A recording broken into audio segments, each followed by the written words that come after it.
Hello. Hello. Gonna do it. Okay, do it. My name is Helen of Joy, and I'm here performing for all these people in Redneck Rick. So I wasn't gonna do my regular routine because everybody's heard it, but since I have somebody new, I will do it. But I was gonna start out with a story of something that happened to me, which is, I thought it was kind of funny. I was telling my friends the other day.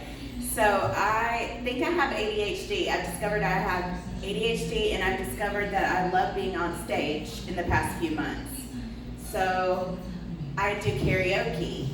Well, I also lose stuff all the time because I'm like, I can't focus on one thing at a time, and every time we go out, I'm always leaving my purse here and there. Like, we go outside, I leave my purse inside, we move a table, I leave it at the other table. So we're at karaoke, and we move from the bar to the table, and so I look over there, I'm at the table, I look over there, and I see a black purse. And I'm like, oh no, I left my purse again. So I go over there, get it, bring it back. Sitting there, I go sing, I come back, some guy comes up to me, and I think that he's just over there to praise me on how great I did singing. And he's trying to talk, but I can't hear what he's saying. I'm like, oh, thank you so much, yeah. And he's like, no, you have my wife's purse. I accidentally stole her purse. Oh no. Thanks to ADHD and an ego. I got a ego boost drop for sure that day. Yeah. Okay, I'm gonna do my routine that I'm doing. Wait.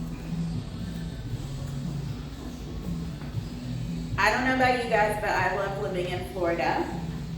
With my love of the beach, sunshine, and alcohol, it's a no-brainer. This is where I belong. I grew up in South Georgia where there's a Baptist church on every corner. But here there's a liquor store on every corner. It's perfect. Yeah, I live in a little 55 and up community. You may have heard of it, Palm Coast. It's great living in a retirement community because there's happy hours every day, early bird specials, and I get to hang out with older people, which is great because I cannot hang out with young people anymore. I recently discovered I was getting old because I went out during spring break and there were college kids everywhere. When did 21-year-olds start looking 14? And why do I have the sudden urge to call these girls' moms and ask them if they know their daughters are running around half naked? But college kids are great though. They're fun, full of hope, optimism, and tequila.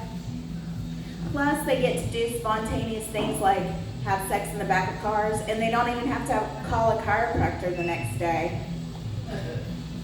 They're so lucky. I can't be spontaneous like that anymore. I tried to be spontaneous one time when I was on a cruise. I decided to have sex on a balcony, but I'm not much of a risk taker, so I wore a life jacket. You should have seen those tan lines. No, but college kids are great. They don't have to worry about the same things we do. Like recently, I've been worried about my home security. I got freaked out that somebody might break in, so I decided I needed a weapon. So I put a knife in my bedside drawer, which seemed smart at the time, except, you know what else is in my bedside drawer? My sex toys, yes.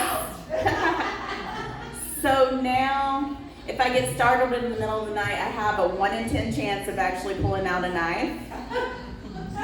I just hope my vibrators are strong enough to stun an intruder long enough for me to get away. I don't know, I definitely need to work on that home security. But it is hard being an adult, especially given all the bad things happening in the world. Like, I just found out there's sexist people out there, that women and men get treated differently in certain circumstances. For instance, a man can go around being nice to people, trying to make them feel good, and he gets called a gentleman. But when I do it, I get called a slut. Can you believe it? I mean, just because I have more of a hand job, hands-on approach with people. What's wrong with that? It is tough being an adult, especially for me, because left unsupervised, I can do some stupid things. Like a while back, I was on Pornhub and I accidentally clicked on the wrong video, which was bad because they have all these categories. You have your MILFs, which are the hot moms, and your DILFs, which are the hot dads, and you even have GILFs, which are the freaky grannies. But what do you call grandpa porn?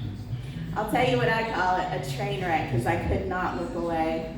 It was so bad. Everything was saggy and wrinkly, and those balls were just swinging all over the place. It looked just like the bottom of a grandfather clock. I'll never be able to unsee those images. And unfortunately for me, my parents have a grandfather clock in their dining room. So every time I'm over there trying to eat, I'm staring at this clock, but all I can see in my mind is those old saggy balls flying through the air. When they talk about the dangers of porn, they never tell you anything about that. But I'll tell you what else is hard, dating. Dating is crazy right now. A while back, I dated a guy that was so arrogant that every time I said, "Oh God," in bed, he would answer yes. And then, okay, so I'm all for getting tossed around a little, maybe a few love pats here or there. This guy the other day took it way too far. He banged me so hard, he gave me a concussion. It was rough, it was, but he must have been a medical professional or something because he knew exactly what to do. He knew I shouldn't fall asleep right after, so he made sure I stayed up all night long. Such a gentleman. Well, all this talk about dating reminds me of when I was younger. I was never into sports because I was terrified of getting hit in the face with balls. But look at me now. That's it. Thank you.